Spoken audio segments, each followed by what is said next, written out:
Okay, I'm going to talk about transformations. This is day 1 of Unit 5, transformations. And we're going to start with translations, and you already know most of this about translations. A little bit of the vocabulary may be new, but most of this is stuff you already know. A translation is a slide.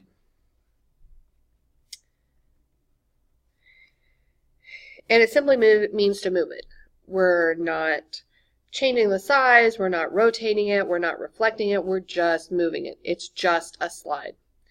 So if I have a triangle, a rectangle ABCD, we call this the pre-image. And that's the original one that we start with. And then to show when we make the new one, we add these little marks here that are called primes. And they're basically a little apostrophe, but we add it to each one of the points, and we call that a prime.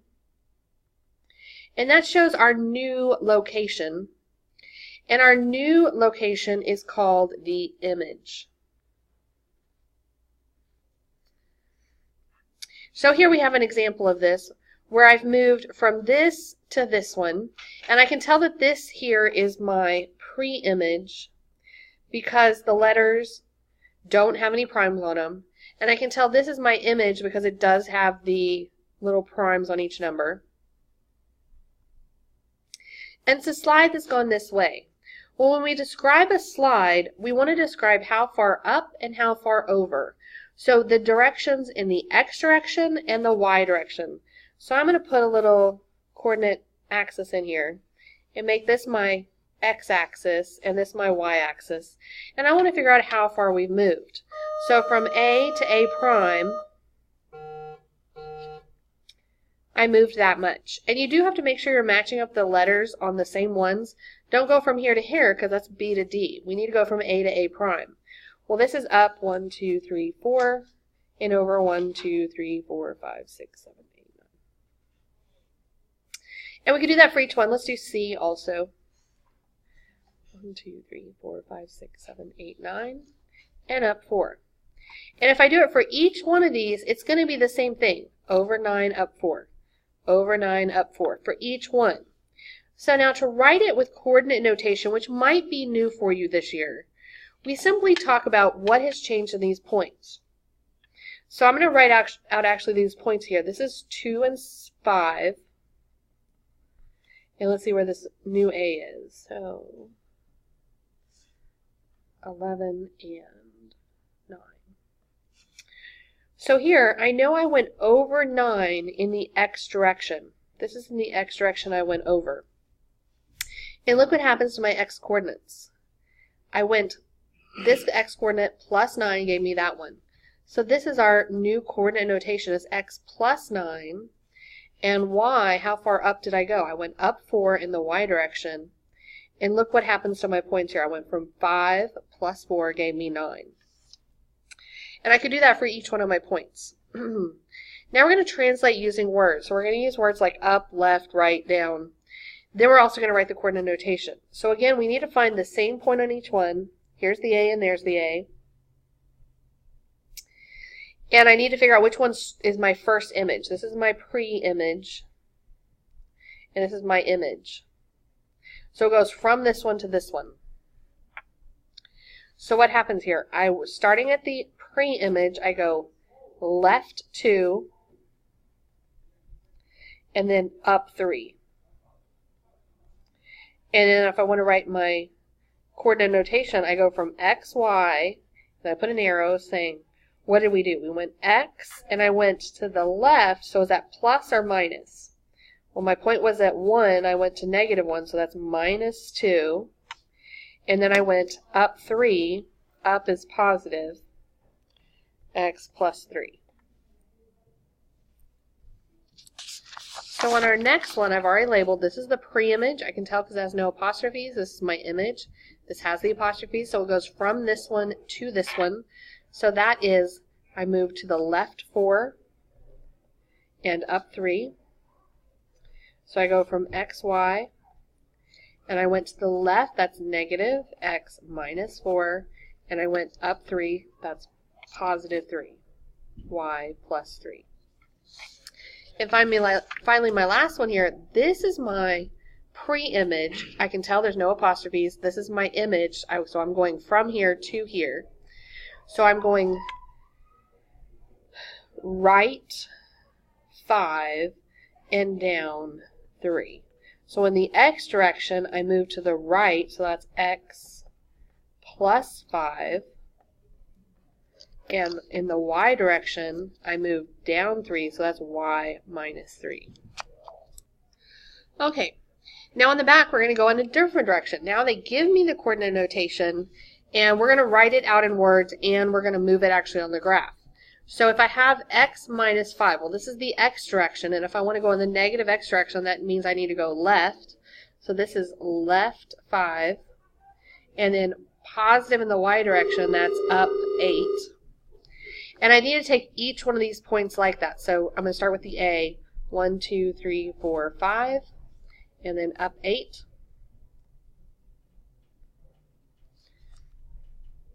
I moved over and up. So this is my A prime. I'm going to do the same thing with the rest of them. Pause the tape and do the same thing. So I paused the video and did the same thing with every point. I went left 5, up 8. With each one of these points, I labeled them to match these letters here, and I added the primes on them.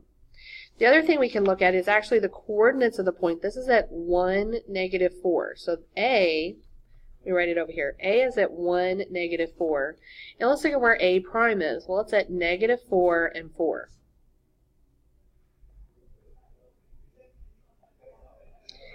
And let's go back and look at this and compare this with the points. So this said take my x and subtract 5. Did I get negative 4? Yes. And do negative 4 and add 8. Do I get to positive 4? Yes. So this is how you can check with the notation here and see that each one of your points ended up in the same place. On the next one, this is negative 2, and I like to kind of draw an arrow because in the x direction, negative is to the left and the y is down. So this is left 2 and down 3. Pause the video, do this, and then check your work with the video. So here's where it moved to right here. These two are touching, and it's even possible when it moves over and down that it could be overlapping. So make sure you got the right answer there. Okay, on the next one, we have where they've given me 2 points, and they say this point goes to this point. So this is my pre-image, and it's going to this one, which is my image. So it's going from here to there. And then it says, what would be, under the same translation, what would be my new image if my original point started here? So there's several ways you could do this. One, you could just graph these out and see what they do. Or we could do the coordinate notation, and that's how I'm going to do it. So I'm going to show you with the coordinate notation that we've been working with. What did I do with my x? If I start and say this is x, what happened to go to this one? Well, I take this one and I add positive 1 to get to that one. So if I do negative 2 plus 1, I get to negative 1. And then do the same thing with the y. How do I go from 4 to negative 2? Well, I have to subtract 6. 4 minus 6 gives me negative 2. Now that I have my coordinate notation, I'm going to do this coordinate notation to my point D. So I'm going to do D goes to D prime. If D is negative 5, I need to do this to each one of these points. X, which is negative 5, plus 1. This is my D. And my D prime will be negative 5 plus 1 is negative 4. And 0 minus 6 is negative 6. Here's my new point. Let's do that one more time. So again, I'm going to write out my coordinate notation with these points here. And I have to kind of work backwards. What do I do to 3 to get to negative 5? Well, I take 3 and I subtract 8. 3 minus 8 gives me negative 5. And here with the y, I can do negative 2 minus 1 gets me negative 3. Now I want to do the same thing with b going to b prime. B is negative 2, 4. And I want to find my new point by plugging it into here. Negative 2 minus 8 is negative 10. And 4 minus 1 is 3. Finally, we're going to talk about some lines of symmetry, which is really, really easy. You know lines of symmetry already. And it's just something that creates a mirror image. How could I cut it so it divides it in half? You've done this before. Here, a scalene triangle. Remember, a scalene triangle has no sides equal. There's no way I could fold this where they would match up. An isosceles triangle has 2 sides that are equal.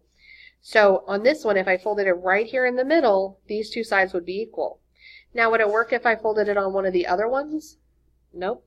Just the one where through the vertex of the isosceles triangle, those 2 would match up.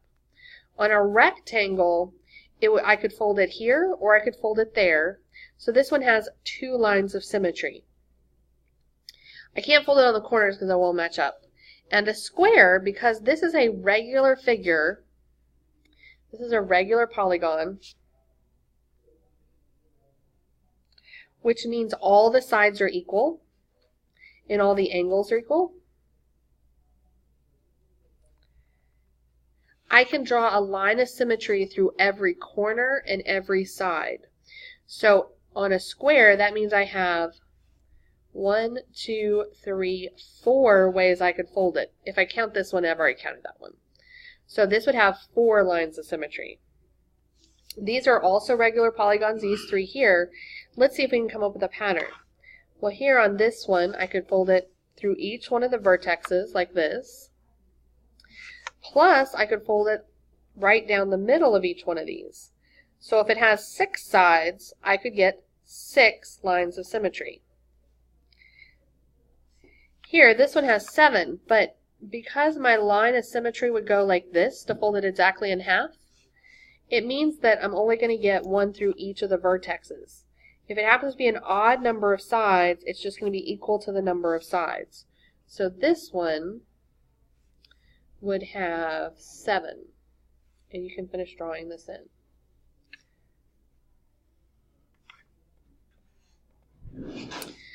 This one is going to be 8. Has 8 sides. It's going to have 8 lines of symmetry. I'm going to let you draw that in on your own. Now what about this? This is a parallelogram. Does it have any? If I fold it here, will it exactly match up? Nope. 0 lines of symmetry. And how about this one? So I could do it here, and I could do it here, so that one has 2 lines of symmetry. Okay, you've got an in-class activity to do, and put it on the form, and then you have a homework activity to do and put it on the form.